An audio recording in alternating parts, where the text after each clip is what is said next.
কিছু পাইনি, সবসময় সহযোগিতাই পেয়েছি। কথা বলার মতো আজকে আমরা এখানে সবাই মিলে জড়ো হয়েছি একটা কারণে, যে নতুন বিল্ডিং একটা হসপিটালে উদ্বোধন হবে। এটা খুবই ভালো উদ্যোগ।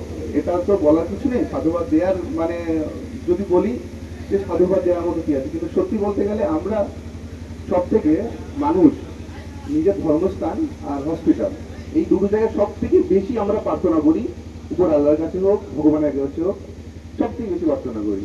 তো যেমন তীর্থস্থানগুলো কিংবা যে মন্দির মসজিদগুলো যতটা আমরা পরিষ্কার পরিচ্ছন্ন রাখি, তো আমরা সকল এখানে যারা আছে ওরা যদি আপনারা আসুন না, হসপিটালটাও কিন্তু সব থেকে বড়, বললাম না যে সব থেকে বড় তীর্থস্থানের মতো একটা। তো আপনি আসলে সেগুলো আশেপাশে পরিষ্কার পরিচ্ছন্ন রাখাটাও কিন্তু আমাদের কর্তব্য। ছোট্ট একটা জিনিস আর বলার মতো বলতে গেলে, আমাদের আমতলা আর নওদা এক জেলার একটা প্রান্ত, এখানে কিন্তু বর্ধিষ্ণু এলাকা যথেষ্ট পরিমাণে।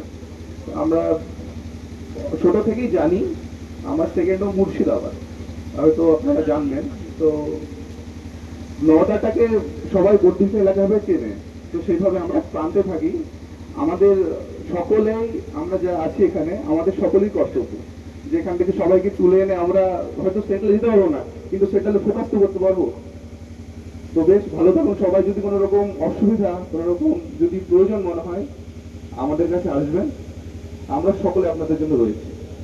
আর আজকে 15 আগস্ট, আজকের দিনে সকলে, আমাদের পুলিশ প্রশাসন থেকে শুরু করে সকলের জন্য অনেক শুভেচ্ছা ও ভালোবাসা রইল। সকলে অনেক ভালো থাকবেন। ধন্যবাদ।